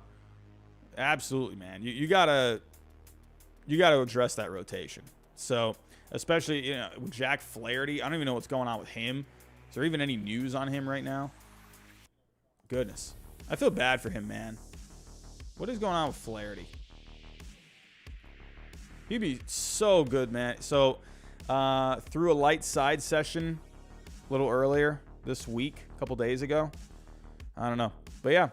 Look out for the Cardinals, man. They're looking everywhere. There's Noah Syndergaard, too. Noah Syndergaard, don't forget about him. Syndergaard, I think, ends up getting moved. I do, because the Angels, I mentioned earlier with Ohtani, they stink. They need to get rid of guys. And Syndergaard, to me, absolutely, he makes way more sense to trade than Ohtani. Ohtani, you should trade. I think you should. Syndergaard, come on. He's like, you get rid of this guy. There's no point. He's gonna be a free agent anyway. You gotta move him, especially at a trade deadline when teams want pitching. Syndergaard is gonna be on the move. Where he ends up going, I don't know. But quick little story about the Cardinals. This past weekend, they did make a trade with the Phillies. Edmundo Sosa going to the Phillies. Very interesting. This kind of surprised me a little bit when I saw it, but not really, because there were reports out there that the Cardinals were looking to add some pieces, even if it meant trading Edmundo Sosa. So taking a look here. Here is the trade. Just a swap for JoJo Romero. This ended up being approved by Baseball Trade Values. Let me actually pull it up because they did post it the other day. Here is the trade. What is going on? What are we doing? And oh, that was another one too. I completely forgot to put that as one of my stories. Chris Martin going to the Dodgers. So, small trade, but I'm not surprised about that because I thought the Cubs, they got bullpen guys. To me, it's like, if you can get some pieces back, Zach McKinstry. Sorry. What the heck? What the heck was, oh my God, I just had a moment with my brain. I'm thinking, who the heck is Zach McMinstry? I knew I had it right the first time, McKinstry. But taking a look, where is it? Here we go. So Sosa had a 6.6 value. Interesting, because it was a bit of an overpay that they only took back JoJo Romero. Very weird. So here's the thing, and he makes a good point here, John, when he posted about this trade. It says here, the deal is barely accepted by our model as a major overpay by the Cardinals. Sosa is out of options, so St. Louis was hamstrung. So they basically cleared Sosa because he was really kind of just taking up space on their 40-man.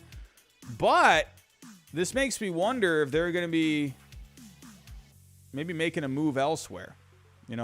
Could they be maybe positioning themselves to add something here? With JoJo Romero, where did he end up going?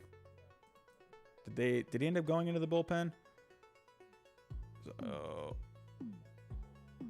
Or no, or does he, where is he? Or did they just put him in the minors?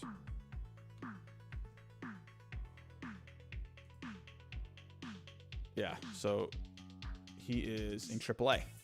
So, I don't know. Makes me wonder if they're maybe looking to add an offensive player. It's possible. So, I know they just brought back DeYoung. But, I don't know. I found it interesting. So, be on the lookout for that. And for the Phillies, hey, they're getting another piece. He has a little versatility there. So, I thought it was a pretty nice pickup for them. Just a bit of an upgrade to their roster. I like it. I thought it was just a nice move. But I find it more interesting from the Cardinals' point of view. I wonder if they're looking to make something happen. Maybe Juan Soto. Could they be doing that? I don't know. But moving on here. Moving on.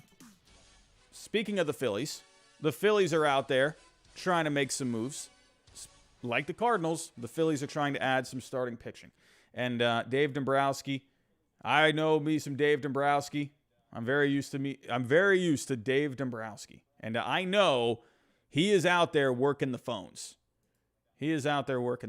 So let's pull up the story. I got so many tabs open, it is disgusting.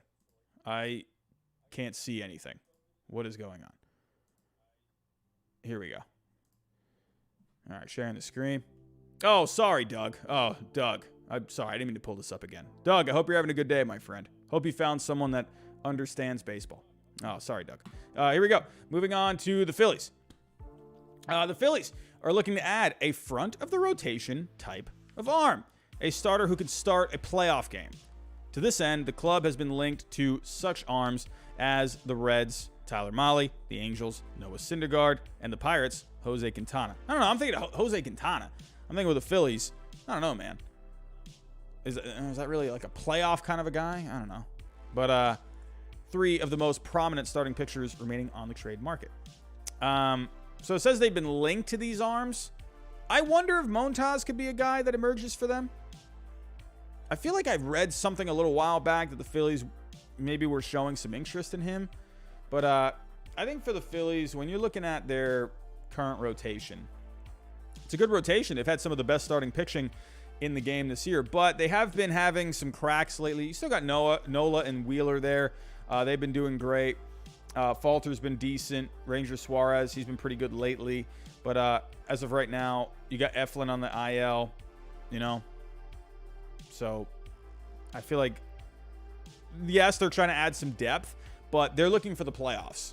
And if you got like Nola, Wheeler, and Montas, you know, for games 1, 2, 3, I mean, that's pretty nice if you ask me. And right now for the Phillies, taking a look at the current standings, Joe Girardi Hater, 199. Phillies want a defensive center fielder per John Heyman. I wonder who that could end up being. Who could that end up being? Maybe Jackie Bradley Jr. How about Jackie Bradley Jr.? Huh, you know. I wonder, I don't know, could they match up on something? Oh, Joe Girardi Hater, you're making my senses tingle right now.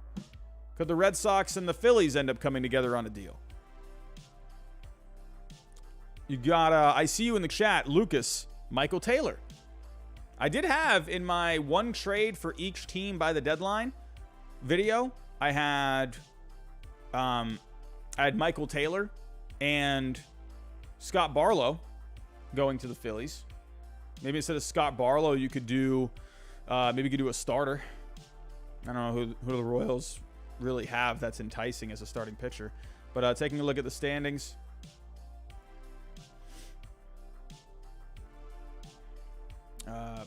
yeah, I mean, hey, why not, like, sorry, I'm getting off track here. I'm trying not to, but maybe, well, I'm on the Phillies right now, so I'll bring it up in a second. I'm sorry. I keep wanting to talk about my Red Sox, but the Red Sox, they're a big team on this trade market right now. They got pieces, but the Phillies right now in a wild card spot. Taking a look here, 3rd wild card spot as of right now. They've been playing great baseball lately, 5 in a row.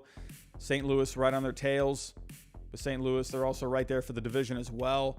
I think it's going to be really interesting with the Cardinals and the Brewers, man, because these are 2 teams where it's like the one team that doesn't win the division could end up missing out on the playoffs completely. So, yeah, man. The Phillies playing some good baseball lately. And, you know, if they were to go after someone like Evaldi, hey, remember, hey, Dave Dombrowski, you know, he was the one that brought in Evaldi. So, taking a look here, let's put together a trade. Let's do the Red Sox. Let's do the Phillies. Nathan Evaldi as a Philly. Let's do it. So, again, I'm going to stick with what I think the Red Sox are looking to do. I think they're going to look to take on... Well, I don't know. Well, actually, now that I'm thinking about it, I don't know. I was thinking of that backwards. Well, let's say they wanted a defensive center fielder. Would they take on Bradley with Evaldi? But then again, this is kind of opposite of what I was getting at. If the Red Sox gave some cash, I don't know. I don't know. This might actually not be. This might not work. I could see the Red Sox taking on a bad contract from the Phillies. Maybe someone like, they got some bad contracts here. Maybe you could take on like a Kingery, or like maybe probably not Segura. Nah, not Gregorius. I was going to say, man, if the Red Sox were going to trade Bogarts, like maybe you could swap those guys. And then they could end up getting a little bit more. Yeah, I don't know. They don't really I could see like a Kingery maybe. But I don't know. If they wanted a defensive center fielder, you could do Bradley. But the Phillies, I mean, I don't know. At this point, you're basically just having the Phillies take Bradley's contract. And I feel like that's not going to help the Red Sox really at all. So, I don't know. I'll have to wait and see. Maybe Michael Taylor could be a pretty decent fit for them. But the Phillies, you know, it's interesting with the Phillies. I feel like they could end up doing a couple of different things. I did in my video last night, Syndergaard with the Phillies. You know, I think there's better options out there instead of Syndergaard. But here's the thing with Noah Syndergaard and the Phillies. You got to remember, Philly fans, you don't have a lot of prospects to really offer. You're pretty top heavy. And I don't think the Phillies are going to want to get rid of those guys. You know, like guys like Mick Abel. You know, you're not going to want to part with those guys. Andrew Painter, Logan O'Hoppe, Rojas, maybe Hans Kraus. He's been hurt. You could do him. I don't know. I feel like his value is shot, but maybe the Red Sox would want someone like him. I don't know. The Phillies don't have a lot to offer in terms of prospects. Their values are not very high. So, like, if I'm going down the list here, if I'm pulling up just minor league players, I mean, again, you have those top guys. You have Abel, Painter, O'Hoppe, McGarry, Rojas. But after that, like, Kraus is at $5 million. You know, it's kind of, it gets pretty slim at that point. So that's why I feel like someone like Syndergaard or Quintana, you could do Quintana too. He would be even cheaper. So I could see Quintana, but when I'm thinking of if the Phillies want a playoff starter, I don't know. Quintana doesn't really kind of give me that vibe. You know, like I'm thinking of Syndergaard, who's been in the playoffs before. He's been in the World Series before. And Syndergaard's been having himself a pretty good year. I don't know. Like I've been seeing people saying like Syndergaard hasn't been good this year. Like, what are you talking about? He has a 3.83 ERA, a 3.96 FIP. Yeah, he's not striking out a lot of guys, but who cares? What matters is you're getting outs. That's what matters. 7 strikeouts per 9 this year. It's not great, but he's not really walking a lot of guys either. So, I don't know. Joe Girardi hater. Phillies open to dealing Logan O'Hoppe. I wouldn't be. I don't know. I mean, I know you got Real Muto, but O'Hoppe's been he's been all right this year. 492 slugging, 385 on base. I don't know, man. You know, I know Real Muto's there. And if I'm looking at the payroll, you got him until 26. I mean, I don't know. I always hate parting with a young catcher, man. You know, you don't have, I mean, when you're looking at, you got Ricardo Perez. He's 18. You know, got Donnie Sands. So, I guess they do have some other guy. I mean, not Perez, but you do got Sands there. So, look at his numbers. He's actually been all right this year in the minors, hitting 312. So, I don't know, maybe O'Hoppe. Yeah, they can get that done. They can get a deal done. He's got good value. I would think if there's one guy you'd be okay with parting, I guess O'Hoppe. I don't know. I'm just like, I hate parting with, you know, a guy that could end up being a really good catcher for you down the road. And O'Hoppe here, he has, you know, pretty solid scouting report. 50-50 with the hit and power, 55 arm, 55 field.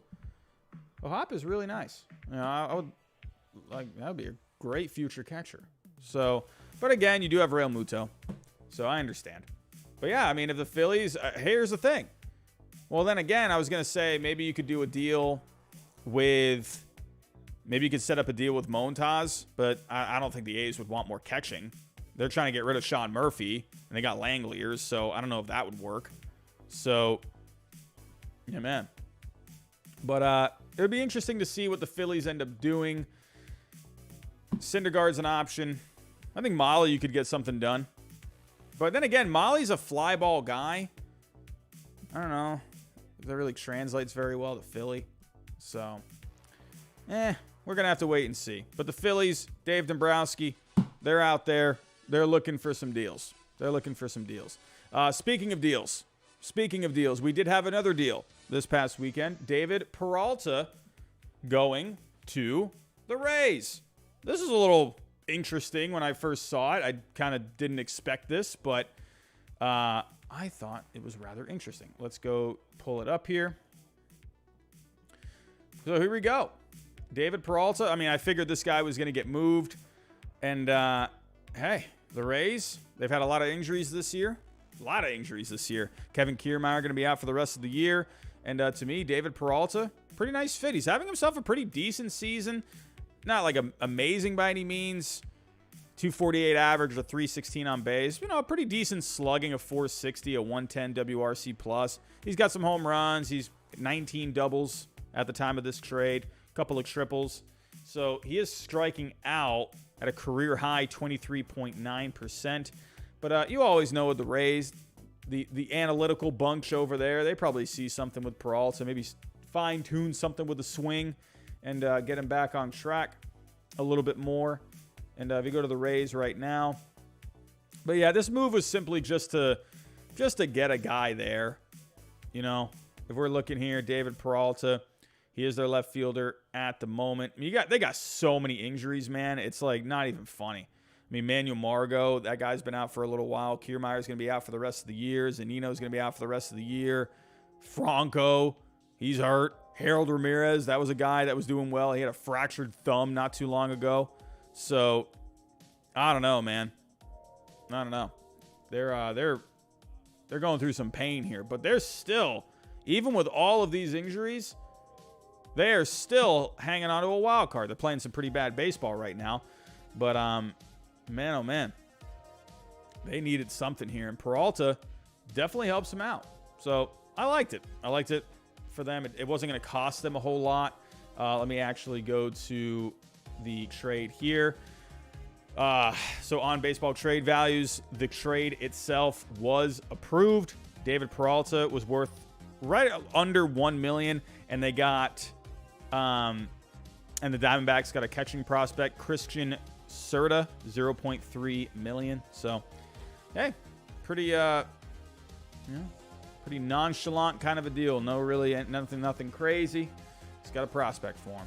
And so, Diamondbacks, man, they love those catching prospects, though. It's so funny. They always like bringing in these catchers, man. They always like it.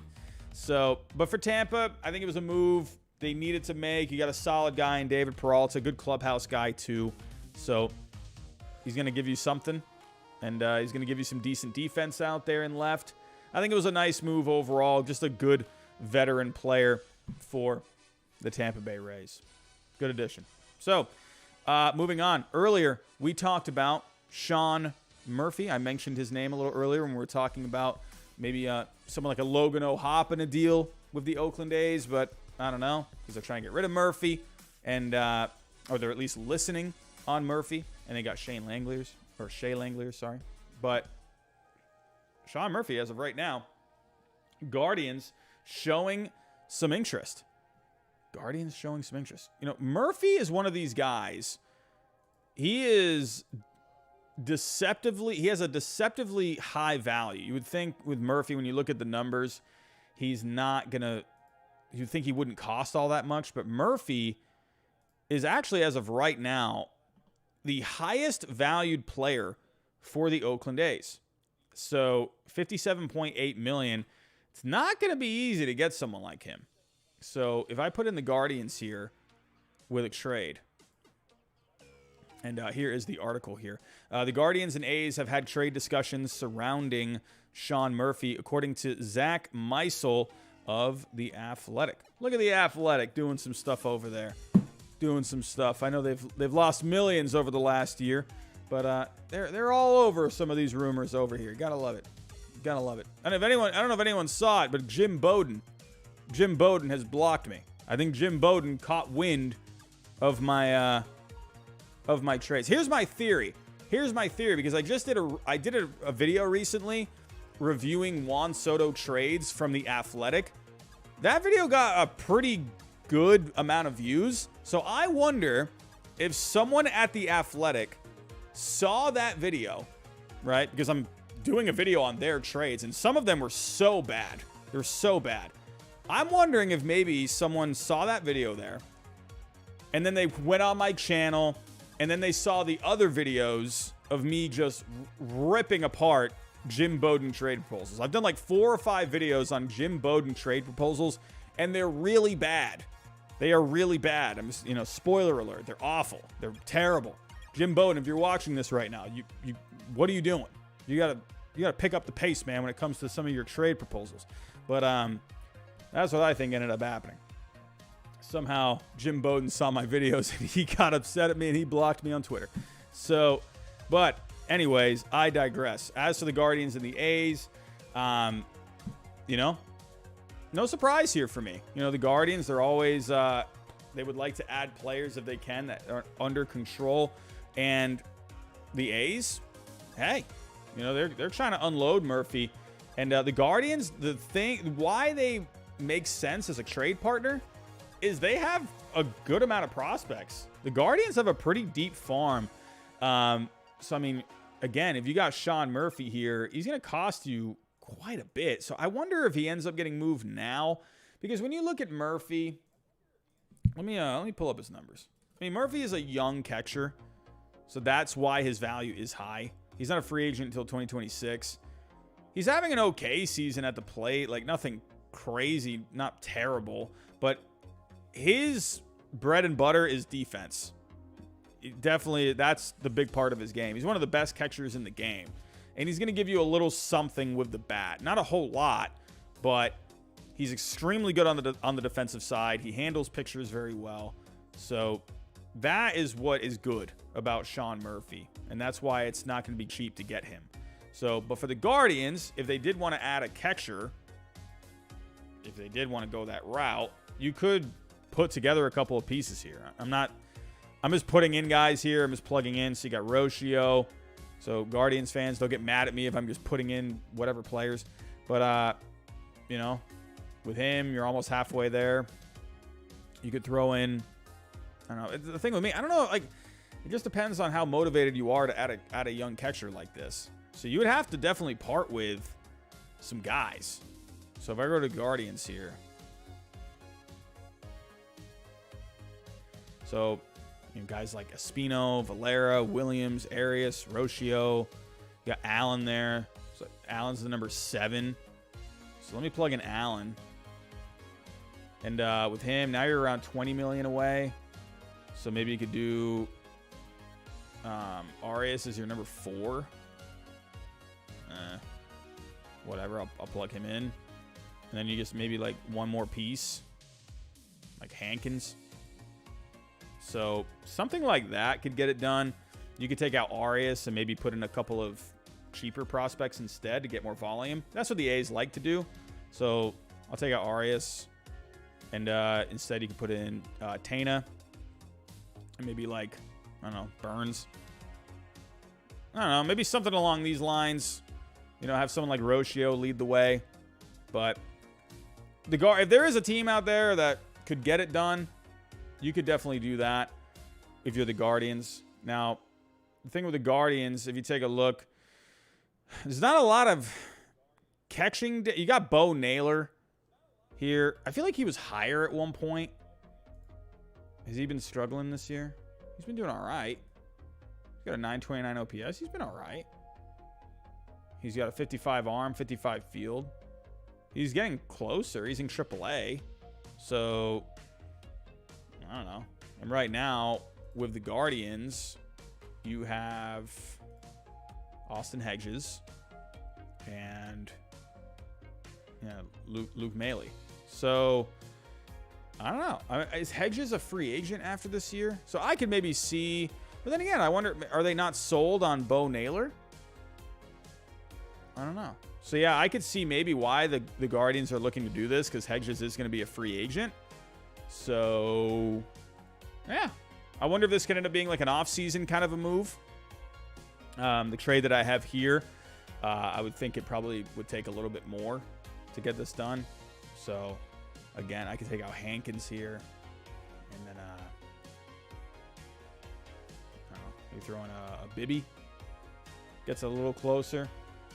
So I wonder what will end up happening. It'll be interesting. And yeah, I would like it for the Guardians, honestly. If they were able to add a guy like this, I think it would be great. Because you have Austin Hedges, who's going to be a free agent soon. You know, Bo Naylor, sure, he's having a decent year in the minors, but like if they're not, the difference with Sean Murphy is he can show he's played in the major leagues. You know, catching is one of those positions where, you know, it's going to take you a little while to become a good catcher in the major leagues. You know, not a lot of catchers you see that come up are, you know, 21, 22. I know we had a couple come up this year. You had Gabriel Moreno, but it's not very often you see it where it's going to take them a little while to kind of get their footing. So I could see them maybe wanting to go Sean Murphy for the next couple of years. And then if Naylor ends up being ready to take over at some point, I could see that. So we'll have to wait and see. But I thought that was an interesting rumor out there. And we got one more rumor to talk about. One more. And that involves Mr. Brandon Drury. Earlier I mentioned with Tyler Mahle, maybe you could do a bit of a package deal. Mahle and Drury going somewhere. But Drury is having himself a really nice year. And he has definitely emerged as one of the better options on this market. He's not going to cost a whole lot, both in terms of value and in terms of his salary as well. He's having a really good year for the Reds. One of the bright spots for that team, hitting 275, 336 on base, a 523 slugging, 20 homers. He's going to be a great addition for a lot of teams, and he has versatility too. So as of right now, the Mariners and the Braves are among the teams interested in Brandon Drury. I wonder if the Mariners can end up being a good fit. So you added something on the pitching side. I feel like they're going to do one more thing here. Now, the thing is, they look a little cramped when it comes to just where he could end up playing. Suarez has been slumping a lot lately. As you can see in the last 7 days, 327th in the power rankings. My goodness. Adam Frazier, how has he been doing this year? He's not been really doing all that great. So that would definitely be an upgrade if you brought in Drury and maybe Frazier. Frazier could be like your utility guy off the bench, and then you can just go with Drury in that spot. So I think the Mariners are definitely a team that could do it. There's also the Braves. If I were to go to the Atlanta Braves, they mentioned them as well. Here we go. Oh, we got a trade. Oh, Joe Girardi hater, and other people are saying it as well. Oh, Scott Effross. Oh, okay. There we go. All right, let's take a look at this. That's a good addition there. Effross is having himself a good year. And I was saying with the Cubs that, you know, they got arms in this bullpen. I'm not surprised that they're moving guys out of this bullpen. Where did I have Effross going? I think in my video that I made, one trade for each team by the deadline, I think the Cubs, I basically just said they should trade everyone in that bullpen, basically. Where did I think I had him going to the White Sox. I thought that would have been a nice addition for their bullpen. But Effross is having himself a really good year. I like what he's been doing. Yeah, look at this year that he's having. 47 games, 2.66 ERA, 2.19 FIP, 10 strikeouts per 9. And this is really good for the Yankees. The Yankees they absolutely needed a bullpen guy. Absolutely. This is a great move for them. They've been having a lot of injuries with this bullpen. Chapman's been basically just, I don't even know what Chapman is, but you lost Michael King. That was a big loss for them. They lost Chad Green as well. Zach Britton, he's been gone forever. So they needed a guy like this. I actually really like this move a lot. Let's go plug it in. What was the actual trade? And that's another thing too. He's a rookie. So he's not really going to cost you a whole lot. Let me clear this trade. I'm intrigued to see who the Yankees sent back. Probably not really a whole lot. Probably like someone in the the 20 to 30 range of their prospects, if even that. But let's go here. Cubs. So we got a big trade if you are just coming in. Well, I wouldn't say a big trade, but it's a notable trade. I think this is good for the Yankees. Oh, wow. His value is actually shot up. His value is a lot lower than this. It was probably like a 2 or a 3. Oh, this actually, I'm actually intrigued here. Who did they send back? Does it say? Does anyone else see who they gave up? Well, this is actually more interesting than I thought, because Efros has a value almost at $10 million. So they had to give up here. I mean, I would imagine they would have to give up something pretty significant. So who could the Yankees give up in terms of, I would probably think maybe a couple of prospects here. Maybe a major league guy. I would think maybe the Cubs are looking to add maybe both prospects and major leagues. Let's just stick with prospects. Could they have added maybe someone like a Medina? And then maybe, I don't know, like a Vargas? Something like this? Oh, I'm curious. Oh, Andujar. Oh, yeah, Andujar. I forgot about him. Oh, Andujar could be a guy. He has a negative value. So, I remember the Cubs and I remember there was, reports over the last couple of years that at the Cubs, they had talks about Andujar. So it's definitely possible. He has a negative value. So I'm interested who it could have been. Maybe they gave up. I don't think they would have given up someone like a Wesneski. I got so many tabs open right now. This is just like killing me. I gotta click out of these. Just killing me. All right, we got what do we got here? Any updates? Who did they send back? Come on. What are we doing here?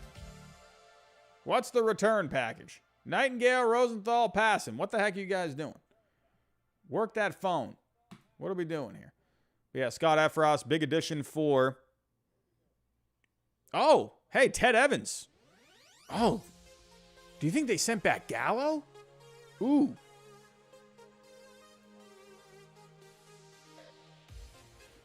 Let's do that.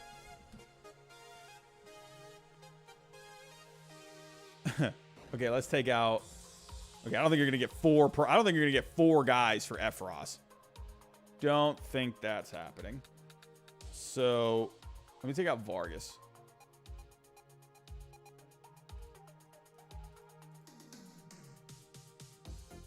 It's it's a couple million less, but this would be interesting. No, they gave up Wesneski? No. Stop it. Doug, how you doing, my friend? Doug, what is going on? You doing all right? They gave up Wesneski? Oh, they gave up a top 5? No, man. Oh, no, he is. Oh, okay, sorry. I'm thinking Waldichuk. Never mind. Okay, I got a little. Wow, they gave up Wesneski. He's got a pretty decent value. So yeah, maybe they tried for Waldichuk. Is it just Waldichuk? Is it just Wesneski? Interesting. All right, was it just him? Joe Girardi hater, thank you so much, my friend. So let's take out Andujar. That would have been pretty funny if Gallo was in there. And then take out Medina. I'm surprised they got. Wow, I can't believe the Cubs got a player like that. Got a prospect. I mean, it's even. It's approved. So baseball trade values once again comes through.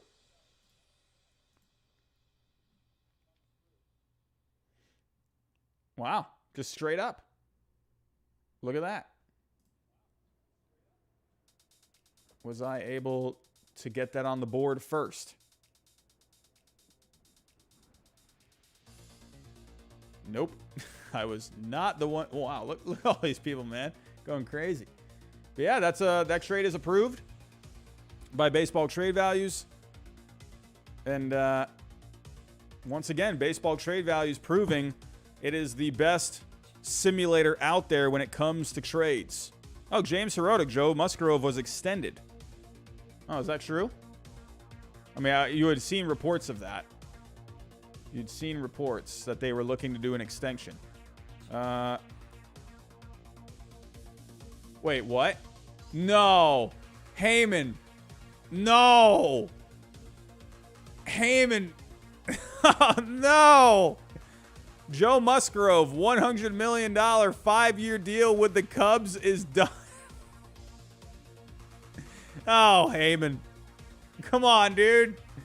Back to bed. Back to bed, John Heyman. We're done. You're done. Go make a sandwich. It's over. John Heyman, you're done for the day. Oh, man, look at that. Oh, I got to read some of these comments here. What are... everyone just on him. Dude. Cubs.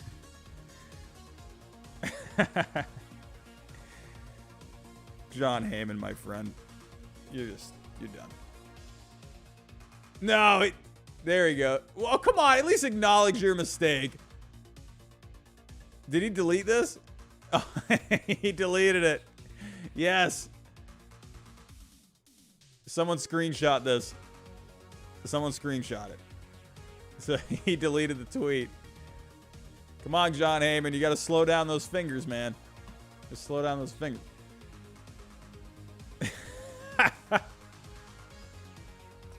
Ah, man. So good. I feel bad for some of these guys, man, because they're just trying to get the tweets out. But it's like, John, come on. You've made so many mistakes, man. That's great. I like how Musgrove stays home. That's the best part of this. Musgrove stays home. I love that. That's great. Twitter's fun. Sometimes. So, yeah, there we go. There we go from Aaron R, man. Thank you for screenshotting that. That's great. Solid. But anyway, I was talking about Brandon Drury. So yeah, that's a big trade for the Yankees. They're getting a really good arm. That they had to, I mean, hey, you had to get, I'm surprised they gave up their number 7. You know, I would think that they would probably have, you know, they wouldn't give up someone that high, but maybe like a couple lower prospects. You know? I'm just saying. But everyone, just letting you know, John Heyman reporting, Joe Musgrove 5-year deal with the Cubs is done. He is staying home, everyone. He is staying home. Staying home in Chicago. John Heyman is on it. Joe Musgrove staying in Chicago. Staying home. But yeah, Brandon Drury. I think the Mariners would be a pretty good fit for him. Adam Frazier, he's been having himself a pretty down year. And then for the Braves, if we take a look at the Braves as of right now, you are going to get Ozzie Albies back eventually. So is there actually an update on Ozzie Albies? So saying he's feeling good. He's been in the weight room. He's been in a walking boot.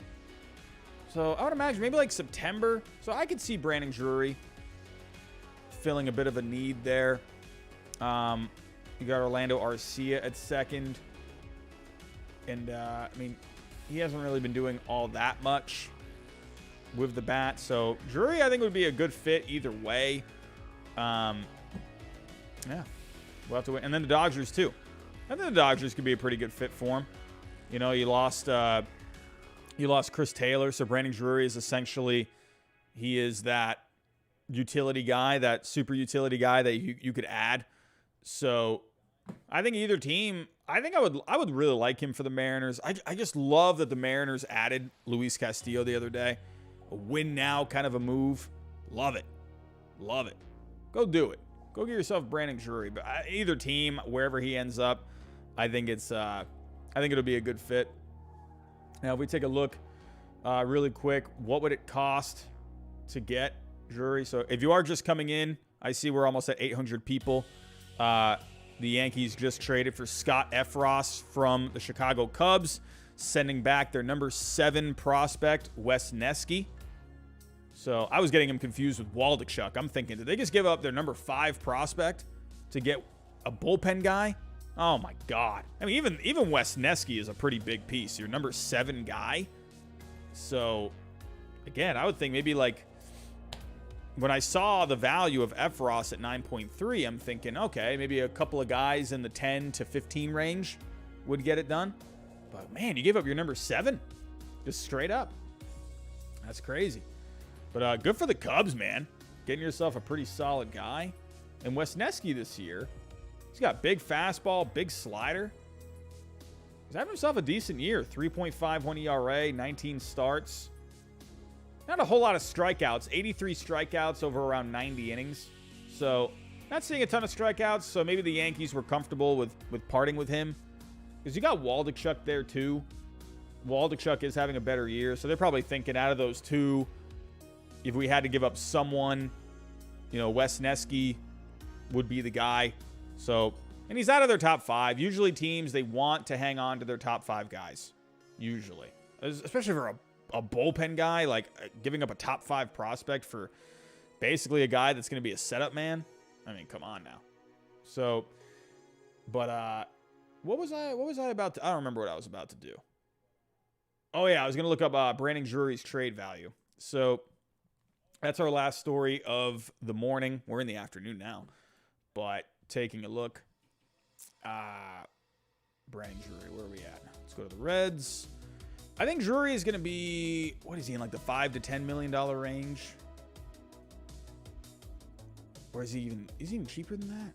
I don't remember. Drury, where is he at? Oh yeah, 5.6. That's what he is. So Drury's not going to cost a whole lot. Yeah, as you just saw with Efros, that cost you your number 7 guy. So with Drury, I would imagine you're not going to have to part with someone like that. Again, a couple of guys more in the 10 to 15 range. I could see something like that. Maybe anywhere from the 10 to 20 range. I could see something like that. But Brandon Drury, he's not going to cost a whole lot. So, but that's all I got for today, everyone. That's all, or at least for right now. I will be back later tonight. Most likely, I'm sure we're going to see some other news and rumors. So be on the lookout for tonight. I mean, it's a busy time. I am sure some more rumors and news are going to pop up. But I wanted to talk about everything from this past weekend as well as some reports from this morning. So that's why I'm live here this morning. But everyone, thank you for coming out this morning. Good show today. We had a lot to unpack right there. But again, be on the lookout for another stream tonight. It's a busy time right now. Trade deadline is tomorrow at 6 p.m. We are almost 24. We're like, what, 29 hours out from the trade deadline. So, everyone, be on the lookout for another stream tonight. Also, don't forget, I posted a video last night. Make sure you go watch that as well. And go check out any other content on the channel. But I will see you all most likely later tonight. Have a good rest of your day. And I'll talk to you next time.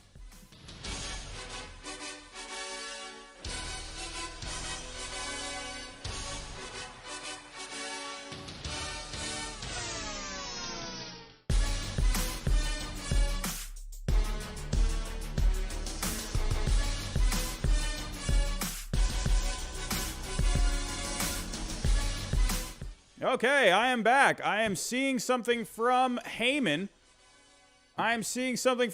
Don't you go anywhere. Don't you go anywhere. I am here. I didn't end the stream just yet. We got a little something from John Heyman. I'm not going to end this. I almost did. I almost hit that button. Here we go, everyone. We lost a lot of people there. That's my fault. But here we go. That is my fault completely. I shouldn't have done that. I should have checked it. But Heyman is reporting. Teams are being told they have been eliminated from the Frankie months. Who is Frankie Months?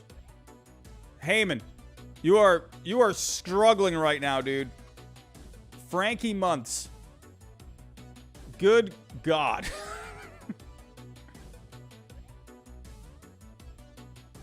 There we go. Months. Montaz. The Frankie Montaz sweepstakes, suggesting a deal may be close. Yankees are still among the teams. So, interesting turn of events. Interesting turn of events. The Yankees just made the deal for Scott Efros. So, I will be paying attention to this. We're going to be paying attention to this. Just wanted to make everyone aware. Thank you for those of you in the chat that were able to get my attention before I did get out of here. But, yeah, I don't know. There's nothing really, I can't really unpack anything here. There's no teams that are really listed. Did anyone else say anything? So, I mean, it's not just the Yankees here. I mean, you got, obviously, you're saying you got some other teams. My God, Heyman, you're ridiculous, man. My goodness. But, once again, before I do get out of here, he's saying teams have been eliminated from the Frankie Montas Derby, suggesting a deal may be close. Yankees are among the teams still in. If he does get traded anywhere, I will go live to talk about it. So definitely stay tuned. But yeah, I'm going to go live tonight. So depending on if there is a deal that happens, I'll go. If it happens closer to when I do plan on going live tonight, then I'll just wait until then. But if it does happen during the day, I'll try my best to stay tuned. But most likely, I'll be coming on tonight. I don't think anything's going to happen, but we'll have to wait and see. But Frankie Montas, a deal could be close for his services. Everyone, now I'm going to get out of here. Gregory, no power rankings for tonight. I'm going to wait till this Sunday. I'm focused on just the trade deadline. Now, I'm going to get out of here. now. So, everyone, be on the lookout for tonight. I'll see you next time.